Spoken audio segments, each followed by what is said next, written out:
Clinton's universal health care or Obama's tax cuts. Oh, Bonnie, not which plan, which party. Only the Democrats are even featuring health care, although it's clearly the #1 issue in next year's presidential campaign. Women are natural caretakers, and anytime you inject a care program or issue into the debate, women will naturally gravitate toward that. But in this case, the devil's in the details, and they need to beware of Hillary's plan. Well, I think that with 8.7 million children uninsured, that's an issue that women really care about. I think it may not be Hillary's health care plan versus Obama's tax plan, but it may wind up being their health care plans versus each other. I think women want smart policy, period. So whether it's health care, taxes, economic policy, women are going to vote for the candidate that has a comprehensive plan that makes sense. Well, so does this mean sexism in Hollywood is over? No, I just think that they're capitalizing on the new climate, and you have a very powerful woman, Hillary Clinton, running for president, which is a new dynamic that we have not seen yet, where she actually has a legitimate shot at winning, and this is following in that step. We're fascinated with this, and frankly, you know, successful women are starting now to emerge in ways that we have not seen before, and Hollywood's going to reflect pop culture. And so, you know, as far as women emasculating men and being portrayed that way, I mean, welcome to my life every day. You know, I feel that every day. It's why I'm still single. You know, where are these wimpy men? You know, we don't have time for them. But I think it's great. And some of these programs, well, even 24, I hear that they're flirting with the idea of introducing a female president in 24. So, you know, you had Commander-in-Chief, you have Sex and the City, all these shows. Well, Commander-in-Chief wasn't that successful, unfortunately, but the idea of having women in these roles in a way that seems to be flattering to us, I think that's great. Flattering, maybe. It's going to. Well, but isn't there a danger to it? I mean, look, Hollywood distorts everything, and especially when you're talking about comedy. Comedy is going to always be insulting to somebody, whoever's making you laugh. So cavemen emasculated, blah, blah, blah. But is that a little dangerous for women? Maybe, because women are still out here looking for men, and they still want to appear feminine. Actually, I think it's kind of unexplored storyline. I mean, they've done Sex in the City in its various forms. They've even done gays, where openly gay people now get on the air as if this were everyday life in America. But this is something of a lagging indicator.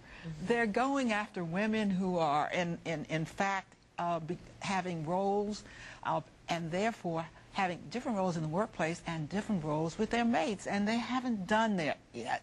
So now they're going to do that. I don't know what's left to do after they do that. Well, you have a large following on Fire Dog Lake. Is this going to succeed? Is it going to draw viewers to the network? I don't know. Does anybody but me feel like they've heard this story before?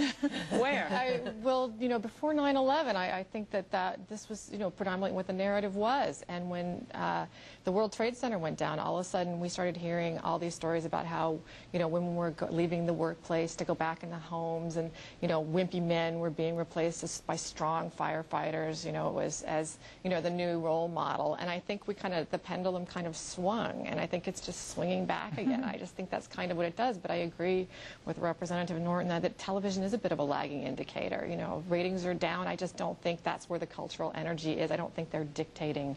I think they're following, and not necessarily always very well. Are you going to be watching these shows? I mean, I think of, you know, 2 seasons ago, whatever it was, Desperate Housewives, you know, so this, my memory, I guess, doesn't go, it should go that far back, but it doesn't go that far back. I think of this as something fairly new anyway. I mean, they've had women news anchors now, Good Morning America, Katie Couric, et cetera, for a pretty long time, not just Couric, but Diane Sawyer and Couric when she was on the Today Show. But now finally primetime series showing, you know, lots of them showing strong, driven career women. I think in many ways that's a new thing. I think it's a new thing. It's a positive thing. I think the reason I'm sort of scratching my head and trying to wrap my arms around this is that we've gone from wanting to promote women in equal roles and showing that women can be the president and women can be the CEO of a Fortune 500 company, which is great. We're showing that now, and I wish the pendulum had not swung so far that we're depicting men as these sort of lazy guys that, you know, drink beer, smoke pot, sit around at home, scratching their heads and doing nothing all day long. And what I am hoping is that you're right, and that this really is not reflecting what's happening in our culture, because I mean, how many people here don't know women who are single not because they want to be, but because they can't find a mate, and we talk all the time. Is there a boy crisis or is there not a boy crisis? And I hope that this is not reflecting a very significant problem. Well, it's a lot. Jane, is the internet the primary tool now that's drawing young women into feminism? I believe that it is, and I believe that that's largely due to the failure of many of the feminist institutions to reach out to young women in a real way.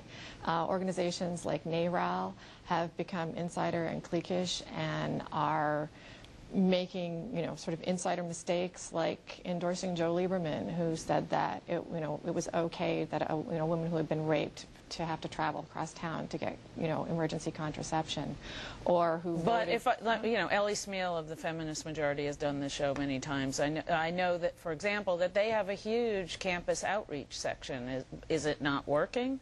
I mean, it seems to be in numbers. Well, I think that there's also a sort of a temperamental difference in generations, where younger women didn't experience, until they get out into the workplace and they kind of get a sense of what the real world is like, what their mothers went through. I think that's just a process of maturation. But they also have a sense of real ownership of their bodies and their personal space that kind of, I think, is sometimes shocking to, another generation.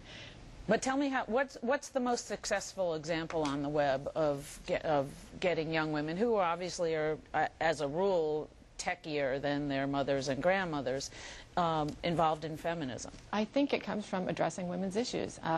There are 20 million unmarried women who are not registered to vote in this country. Women's Voices, Women's Votes has been really successful in trying to reach these people, trying to find out why it is that they're not registered and they don't vote.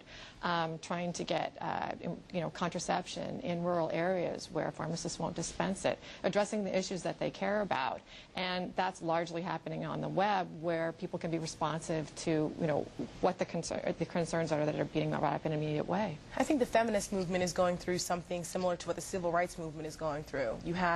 There's been an evolution of what seems to be important and what's going on in the generations now, Generation X and Y, versus the elder. I found it fascinating that the woman in the clip said that the older feminists feel as though the younger generations don't appreciate what they've laid for, the foundation they've laid for them. And that's a similar dynamic going on within the civil rights community too. There's certain issues that we're fighting for now that weren't the same back then, and so how do we draw the younger generations into the civil rights movement that makes it relevant and applicable to today's issues?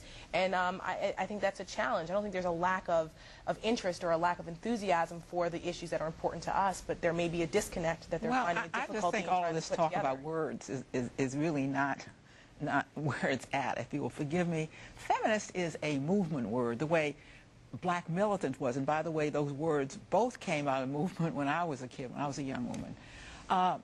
This generation is not a movement generation.